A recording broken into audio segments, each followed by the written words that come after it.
din ba yung uh, leadership within the community at present, and lalo na in times of the pandemic,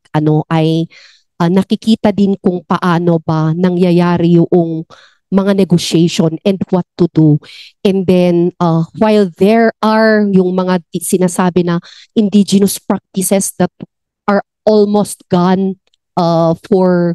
decades or for how many years, and then but along the way parang naibalik o kaya'y bumabalik. So this story is from the people of Budbud, and we are outsiders from the community, and together with our study leader na si Miss Christine Banicod de la Cruz ng College of Social Science, and then Miss Christine Cabansi, who is now with DepEd, but previously she was with the ISRD, and of course Wilbert Wanas from the DepEd Benguet, siya ang taga-Mangkayan. So as part of the process, we actually requested the permission of the local government unit from the municipal, na sabi nila depende sa community kung sila ay mag-o-okay dito. And when we went to the community, parang inexplain din naman namin yung aming interest, and at the same time yung kalagayan din dito sa BSU and then they were very welcoming sa amin. So that's what I'm going to share. Okay, so ayun po, first in relation to PACDO, we are all aware that the IPs have declared community lockdowns, especially this time of the pandemic. Even in the Cordillera, for instance, in Bontoc, in Sagada, they called it Tatubaya. In our Ili, we call that Tuer. And in the same way that in Thailand, they also have health associated rituals related to the pandemic. And then the experiences of diseases, epidemics, and deaths brought by trade and colonization were also written, were all accounted by some of the previous historians and researchers. And at the same time, practices or rituals in relation to agriculture were also documented by anthropologists and other researchers. And even with BSU, may naisagawa nga po sa Sadanga, sa Sagada, and then of course even sa kami din sa Bontoc. So ito, the social relevance of the PACDO, which is was fading at that time, was eventually recognized at this time of the pandemic. And then there were actually the level of negotiation that transpired also is very important to learn from at this time, wherein yung solidarity, cooperation, and at the same time the support for each other manifested, especially at this time of the health crisis. So specifically, it aimed to determine what is the PACDO for, and then what were the challenges that were encountered in relation to this, and then at the same time identify the social relevance that can also be passed on to the young generation. So from there, we after we did our study for almost for more than 2 years, and then we went back to them to present our result, and parang validated actually the result. Together we agreed for some actions, and that includes the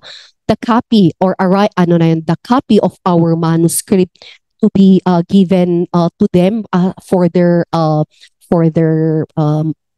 copy, for their as for their copy. And then hopefully we will try to work with other researchers also to come up hopefully with a book that has somewhat related yung topics. And then of course an informed policy practice which the community may consider in relation to, for instance, mainstreaming this practice in their in their day-to-day, na antayin ba na magkaroon ulit ng pandemic bago balikan, o kaya bago maging conscious sa kung yung mga do's and don'ts, or yung mga dating practices. So ano naman to, mas from the framework na from Rambo's human systems ecology na may external and may natural system and social system, and these are all interacting, and ano na yon, may mga iba't ibang factors din ano outside na ano na yun na pumapasok that also affects ano yung cohesiveness ng mga materials o kaya ng mga practices na ito. So again, parang this was done in again nga in Budbud through participatory research, and then we did document reviews, focus group discussion, and of course informant interview. Since my colleague is a historian also, parang we also maximize the oral history as part of our methodology. So, ito lang, briefly lang siguro yung result nito, na ipakita nila na while mula sa mga different studies, sinasabi na yung the pakd came from the term ng kankanaoy na pakd, which means parang to stop o kaya prevent the flow of of whatever bad things that may come in. And then with this throughout doon sa discussion and storytelling with the community, inaffirm nila that yung first settlers of Payaw actually came from doon sa part doon sa dasal, doon sa kanilang oral, doon sa kanilang prayer na name-mention yung usapin ng baliwadang. At doon nga sa kwento, the recent na kapitan ay sinasabi niya na they are actually, that's part of, parang they are part of the descendants nito. So nevertheless, parang ang isa naman ni hina-highlight din nito is this pakd was very important to secure themselves even in the past during the times ng tribal war. Ayun, and then the pakd is done for agricultural purposes, yung sabi nila na tamasikanan makan o kaya para magkaroon ng something like parang a thanksgiving for an abundant harvest, and of course yung tamapapeng nan puso, parang, and this guided us actually in our discussion with them. Tamapapeng nan puso means to parang to stop whatever parang bad things that are happening to pray for deliverance. So that is both in relation to agriculture, in relation to illnesses ng human beings, and even the animals, which is very much also common kasi in our study also in Bontoc, specifically in our community. That's one actually of the purpose also of the what they call the tuor o kaya the rest day for Siangasang, that the tuor si Siangasang, that's specifically for for pestilence and and epidemics. So at this at this time ng pandemic,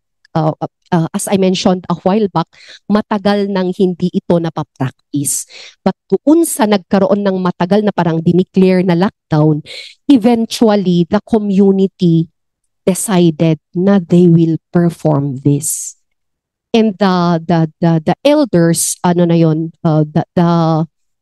barangay officials, back to back with the elders, because some of them, the barangay officials, are elders themselves, while some are not. They came together to to discuss at ang kanilang mga naging negotiation dito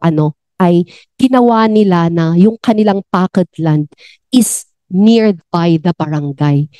And then the conduct of their of the ritual was done also at the barangay hall. Na parang so ayun,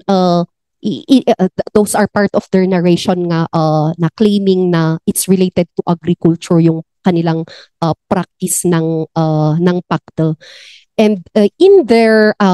part of course of the practice of pakd is yung importance ng manatid o kaya yung the prayer nan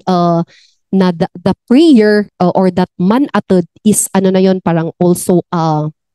gift, ano na, parang a gifted person, ano na, who can say that na iilan lang sila, and then parang they kasi ilan na lang yung naiwan doon na pwedeng mag-prayer o kaya manatod, kaya di tinawag naman nila ito to do that. So in relation also to the requirement of the ritual, since parang earlier o kaya dati parang pwede na may ano na yun, kailangan nilang magkatay ng baboy and so on, but this they also negotiated na parang part of the budget ng ano na yun, ng barangay hall, parang yun ng barangay, yun ang pinambili din nila ng ano na yun, ng nung animal na pang for their ritual. And then what's also ano na parang very prominent here is kailangan nila din i-share yung parang small pieces of meat that they sliced out of the ano na yun, the chicken that they butchered and sliced it, tapos no ipanda iti different houses as part of ano na parang of their ano na yun, of their blessing. And parang those were done in the past, and now they also tried to do that, but ano na yun, they were respective nga no jay may sa nga household ket madina nga alaen kunanda nga okay lang, parang ganun, no harm, but parang according to them parang it's good to accept that kasi that's ano na yun, that's part of the blessing. So may ano din, parang may ganun na part of the negotiation and adjustment iti kastoy nga kasasaad. Yung dinidiscuss naman nito is the sumlangan o kaya the podong wherein they tried to ano na yun, erect doon sa pakad land, kasi parang that's part of the senyal na traditionally the podong is placed doon sa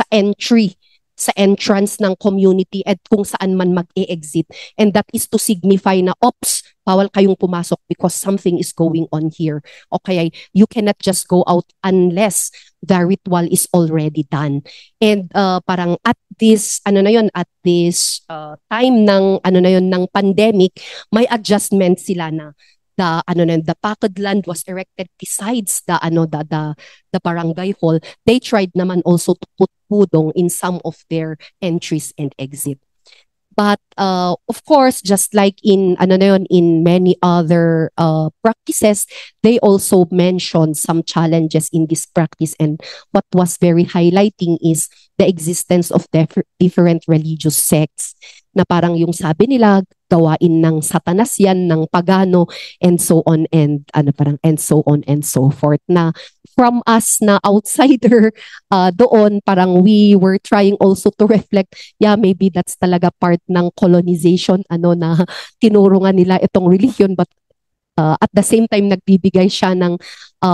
yung hindi natin pag-respect sa kung ano man na pinanggalingan natin, and yet the prayer was all about the wellness of the community, supposedly. Ganyan. Okay, so ayon, parang that's a reminder, some some narration na dapat hindi sinisira yung pudong, kasi they also observed that some parang were not observant of that. So parang they were trying to explain na we should respect that because it really means something. So anyway, again, parang the practice is indeed fading, but at this time parang eventually ay na-revive ito, which made us conclude na together with them na indeed at times na may crisis, the people will really look at different things and try to explore kung ano man yung pwedeng gawin, and parang yan ang isang nagbabalik pala sa mga tao na na alamin o kaya to go back to their indigenous practices and eventually revive or revitalize this. So with that, parang as being outsider and in unity with them. Parang isang tinignan naman namin ito na maganda na as part of our documentation, hopefully madala sa kanila and magkaroon ng continuous na discussion na this kind of practices are not necessarily paganistic as what the young people or as what the others have expressed. And of course, may this be part also of as a contribution din in enriching yung kanilang ADS TPP, and then sana maging program din sana ng Sangguniang Kabataan to eventually discuss not only this kind of practice pero kung ano man yung mga meron din sila, kasi they're also looking forward na yung kanilang community will be visited, kasi in Mangkayan parang this is just one of the few communities na nag-i-engage pa into rice, at nandyan din yung yung paggawaan ng gongs, and then parang meron din silang mga natural natural spots na maganda din tignan, and then parang hopefully if they will be visited, parang part of their culture will also be appreciated by whoever people na to visit them. Ayun, that's all. Thank you.